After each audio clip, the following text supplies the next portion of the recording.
नमस्कार, मैं हूं राहुल राजपूत और आप देख रहे हैं 22 का महासमर। यूपी में बीजेपी का मिशन 2022 के तहत लखनऊ में गृह मंत्री अमित शाह ने मेरा परिवार भाजपा परिवार अभियान की शुरुआत की। इसके साथ ही 2022 के महासमर में बीजेपी अपनी रणनीति के बड़े एजेंडे को लेकर उतर चुकी है। ज्यादा से ज्यादा सदस्य बनाकर हर घर तक पहुंचने का यह सियासी दांव तैयार है। नमस्कार, मैं हूं शफान अंसारी। अमित शाह के इसी स्ट्रेटेजी से 2014 के लोकसभा और 2017 के विधानसभा चुनावों में बीजेपी ने जबरदस्त प्रदर्शन किया था। तो क्या इस बार फिर शाह का यह फॉर्मूला यूपी में बीजेपी के लिए खेवनहार साबित होगा?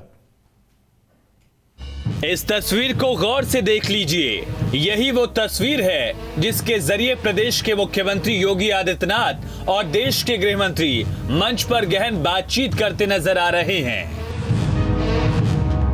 केंद्रीय नेतृत्व और प्रदेश नेतृत्व के बेहतर तालमेल को आप इस तस्वीर से बेहतर समझ सकते हैं। दरअसल पॉलिटिक्स के पावर गेम का ब्लूप्रिंट लखनऊ में तैयार हो गया है। 300 प्लस का बीजेपी टारगेट का खाका खिंच गया है। भारत माता की, भारत माता की। अमित शाह यूपी में बीजेपी सदस्यता अभियान के जरिए इस आंकड़े को आसानी से पूरा करने की रणनीति बना चुके हैं। मेरे साथ दोनों हाथ उठाइए। यूपी में फिर से 300 पार का संकल्प का मुट्ठी बींचिए और प्रचंड आवाज से बोलिए, भारत माता की, भारत माता की। बीजेपी के पास 325 सीटें हैं। 2017 चुनाव में बीजेपी और उसके सहयोगियों को करीब 3 करोड़ 60 लाख वोट मिले थे। अभी यूपी में बीजेपी के 2 करोड़ 30 लाख सदस्य हैं। बीजेपी का लक्ष्य 1 करोड़ 70 लाख नए सदस्य बनाने का है। बीजेपी का टारगेट 4 करोड़ सदस्य बनाने का है।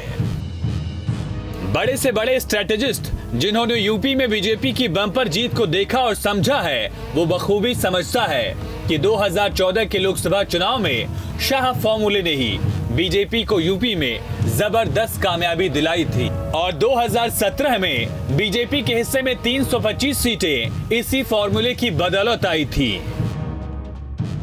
मित्रों, एक बहुत बड़ा परिवर्तन उत्तर प्रदेश के अंदर, देश के अंदर नरेंद्र मोदी जी ने और योगी सरकार ने करने का काम किया है। 2019 में आप लोगों ने भारतीय जनता पार्टी को फिर से आशीर्वाद दिया। मैं तो मानता हूं, मैं तो ऋणी हूं। 14 में मैं इंचार्ज था, 19 में अध्यक्ष था। मैं ही झोली फैलाकर आया था यूपी के सामने। यूपी के बगैर भाजपा की सरकार नहीं बन सकती, मैंने कोई छिपाया नहीं था। भारतीय जनता पार्टी की रणनीति का अहम हिस्सा युवा वोटर्स भी हैं, खास करके 18 से 19 साल वाले 7,42,000 वोटर। इन्हीं युवाओं की बदौलत यूपी में 2017 के विधानसभा चुनाव में बीजेपी को 325 सीट मिली थी। 18 प्लस उम्र के युवाओं को पार्टी से जोड़ना पार्टी का लक्ष्य है। यूपी में 18 से 19 साल के करीब 7,42,000 वोटर्स हैं। 2017 विधानसभा चुनाव में बीजेपी को 325 सीटें मिली थी।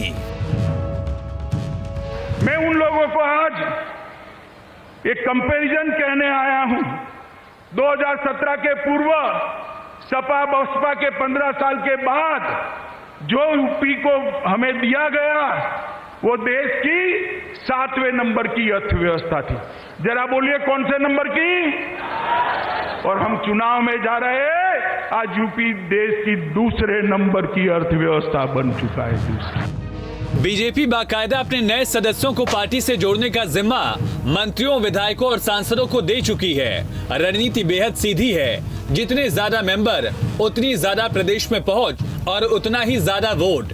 पिछले विधानसभा चुनाव से लेकर लोकसभा चुनाव तक में बीजेपी की खलीबंदी दमदार रही है। इस बार भी बीजेपी अपने उसी अचूक फॉर्मूले पर आगे बढ़ रही है। जाहिर है, इसमें कोई शक नहीं कि गृह मंत्री अमित शाह और मुख्यमंत्री योगी प्रदेश की सियासी नब्ज को बखूबी समझते हैं, जिसका फल 22 के महासमर में भी देखने को मिलेगा। Team news state. तो अमित शाह ने विपक्ष पर निशाना साधा, कहा चुनाव आते ही विपक्ष कपड़े सिलवाकर आ गया। सरकार एक परिवार के लिए नहीं होती। अमित शाह का विरोधियों पर भी हमलावर वो दिखाई दिए उनका अंदाज। कहा अखिलेश यादव से सवाल पूछा है और पूछा कि कोरोना काल का वक्त अखिलेश यादव कहां थे। अमित शाह ने कहा कि यूपी में पहले हर जिले में थे बाहुबली, आज दूरबीन लेकर ढूंढता हूं तो कहीं बाहुबली दिखाई नहीं देते। सदस्यता अभियान का लक्ष्य पाने के लिए अमित शाह 2 दिन के दौरे पर आए तो विरोधियों पर भी वो जमकर हमला बोलते नजर आए। हिंदुत्व, राष्ट्रवाद और विकास के मुद्दों को उठाते हुए विपक्ष पर चौतरफा हमला बोला। पश्चिमी उत्तर प्रदेश से कैराना से पलायन शुरू हुआ था। यहां लखनऊ के हुक्मरानों का नींद नहीं उड़ता था। आज मैं कहने आया हूं, उत्तर प्रदेश के अंदर किसी की हिम्मत नहीं है पलायन करने की। पलायन कराने वालों का पलायन हो चुका है। अखिलेश यादव पर सीधा वार करते हुए अमित शाह ने दावा किया कि जो पहचान पिछली सरकारें यूपी को नहीं दिला पाई, उस पहचान को दिलाने का काम बीजेपी की सरकार ने किया है। मैं आज गर्व के साथ कह सकता हूं, इतने सारे पत्रकार हैं, हमारे घोषणा पत्र को उठाकर लेख देख लीजिए। योगी जी और उनकी टीम ने 90% से ज्यादा वादों को पूरा करने का काम कर दिया। अगर आप बीजेपी के मुख्य विरोधी पर अमित शाह के हमले को समझेंगे तो आपको अंदाजा हो जाएगा कि 22 की तैयारी के लिए बीजेपी के रणनीतिकार कितने अग्रेसिव हैं।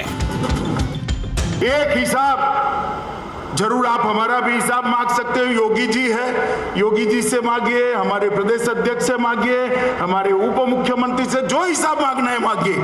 मगर मैं एक हिसाब अखिलेश जी से मांगना चाहता हूं कि 5 साल में आप विदेश कितने दिन रहे, इसका हिसाब जरा लखनऊ की और उत्तर प्रदेश की जनता को दे दीजिए। उत्तर प्रदेश में कोरोना आया, बाढ़ आई, आप कहां थे, इसका हिसाब दे दीजिए।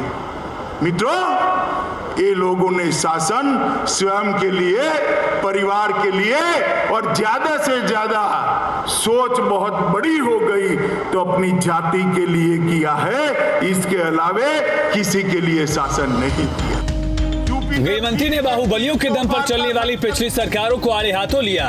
बीजेपी के चाणक्य गृह मंत्री अमित शाह ये जानते हैं कि विरोधियों को कैसे 2022 के लिए एक्सपोज करना है। हर जिले में 2-3 बाहुबली थे।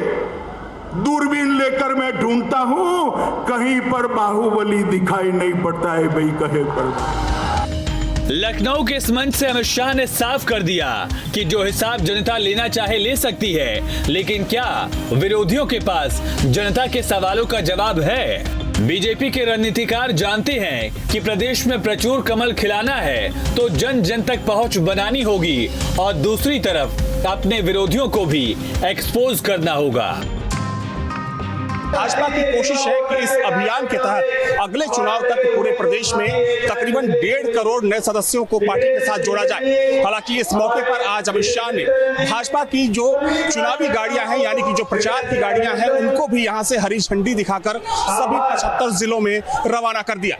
वीडियो जर्नलिस्ट सिंह के साथ अविनाश सिंह, न्यूज स्टेट लखनऊ। वहीं लखनऊ के मंच से गृह मंत्री के तंज पर समाजवादी पार्टी ने जवाब दिया है। क्या कहा एसपी प्रवक्ता सुनील साजन ने, ये सुनवाते हैं आपको। क्या अमित शाह जी भी आज उत्तर प्रदेश सरकार का एक काम गिना पाने में सक्षम हैं? ये झूठ जुमलेबाजी चल चुकी। महंगाई के खिलाफ बोल रहे थे, महंगाई आसमान छू रही है। अपराध के खिलाफ बोल रहे थे, अपराधी सरकार चला रहे हैं, सरकार से संरक्षण मिल रहा है। तो उत्तर प्रदेश का किसान, बेरोजगार नौजवान, पिछड़ा, दलित, मुसलमान, अगड़ा, महिलाएं, छोटे व्यापारी सब सरकार के खिलाफ हैं। 2014 के लोकसभा में बीजेपी को यूपी में जबरदस्त जीत मिली थी। इसके पीछे अमित शाह की रणनीति को अचूक बताया गया था। यह स्ट्रेटेजी ही बीजेपी के लिए 2017 के विधानसभा चुनाव में जीत का मंत्र बन गई। बीजेपी बूथ लेवल पर एक दमदार टीम तैयार रखती है। वर्कर का टारगेट साफ रहता है, ज्यादा से ज्यादा वोटर को बूथ तक लाना। इसके लिए बाकायदा कार्यकर्ताओं को जिम्मेदारी दी जाती है। वहीं स्थानीय लेवल पर खुद बीजेपी के बड़े पदाधिकारी कार्यकर्ताओं के परिवारों से लेकर वोटर्स तक से संवाद करते हैं। हालांकि क्या है रणनीति विपक्ष की, जिस तरीके से जातियों की समीकरण को लेकर कोशिश हो रही, विकास के जरिए बीजेपी जनता तक पहुंचने की कोशिश है, उसकी है। और चलिए बढ़ते हैं आगे। कांग्रेस किसानों के खाद का मुद्दा बुंदेलखंड में जोर शोर से उठाती नजर आ रही है। अपने इसी अभियान को अमली जामा पहनाने के लिए प्रियंका गांधी लखनऊ से ट्रेन के जरिए ललितपुर पहुंच गई हैं। यहां खाद के लिए जान गंवाने वाले चारों किसानों के परिजनों से उनके घर जाकर मुलाकात की। जैसे जैसे उत्तर प्रदेश में विधानसभा चुनाव की तारीखें करीब आती जा रही हैं, तमाम राजनीतिक दल जनता से जुड़ने की हर संभव कोशिश में जुट गए हैं। इन सब के बीच कांग्रेस पार्टी भी यूपी में खोई जमीन वापस पाने की कोशिश में है। कांग्रेस महासचिव और यूपी प्रभारी प्रियंका गांधी वाड्रा लगातार पसीना बहा रही हैं। प्रियंका अपने राजनीतिक कार्यक्रमों के दौरान समाज के हर वर्ग से मुलाकात कर उनका हाल चाल जानने की कोशिश में लगी हैं। बाराबंकी में उन्होंने खेत पर महिला किसानों से मुलाकात की थी। अब लखनऊ के चारबाग स्टेशन पर उन्होंने कोलियों के एक समूह से मुलाकात की। ललितपुर पहुंची कांग्रेस महासचिव और यूपी प्रभारी प्रियंका गांधी ने मृतक किसान बबलू पाल के परिजनों से मुलाकात की। दरअसल ललितपुर में खाद के लिए लाइन में लगे किसान की हार्ट अटैक से मौत हो गई थी। बुंदेलखंड में किसानों को खाद की किल्लत का सामना करना पड़ रहा है। यहाँ लोगों को 2-2 दिन तक लाइनों में लगना पड़ रहा है। तो उनकी खड़े खड़े खाद के इंतजार में मृत्यु हो गई। अब एक पूरी सुविधा होती है सरकार की खाद के वितरण के लिए, तो ये तो स्पष्ट है कि ये पूरी तरह से फेल हो गई है। और फेल क्यों हुई है? क्योंकि जो कालाबाजारी करते हैं वो और अधिकारी और नेता सब साठगांठ कर रहे हैं। प्रियंका गांधी मिशन 2022 को लेकर एक्टिव हैं। प्रियंका गांधी की खाद के बहाने बुंदेलखंड पर नजर है। पूरी तरह से फेल है। किसानों के प्रति सरकार ने किसानों को एकदम पूरी तरह से नकारा है। ये एक समस्या नहीं है, ठीक है, यहाँ 4 परिवारों के साथ नहीं हुआ, पूरे बुंदेलखंड में ये हो रहा है। लेकिन बीजेपी आश्वस्त है कि ऐसे स्टंटबाजी से कांग्रेस का भला नहीं होने वाला। गांधी का जो यहाँ पर सक्रियता है उसे किस तरह देख रहे हैं? क्या ये बीजेपी को नुकसान करेगा या कांग्रेस को रिवाइव कर पाएगा यूपी में? महिलाओं के लिए सबसे बड़ी बात जो रहती है उनके लिए मान सम्मान और सुरक्षा जो मिला है, जो कभी कांग्रेस के राज में नहीं हुआ, जो कभी समाजवादियों ने नहीं दिया। दरअसल मुद्दों की तलाश में कांग्रेस 2022 चुनाव के मद्देनजर कोई भी मुद्दा हाथ से जाने देना नहीं चाहती। यही वजह है कि कांग्रेस की उत्तर प्रदेश प्रभारी प्रियंका हर उस घर का रुख कर लेती हैं जहां से उन्हें असंतोष के स्वर सुनाई देते हैं, ताकि उसे 22 के महासमर में भुनाया जा सके। Team news state. और रुकते कुछ पलों के लिए, जारी है 22 का महासमर।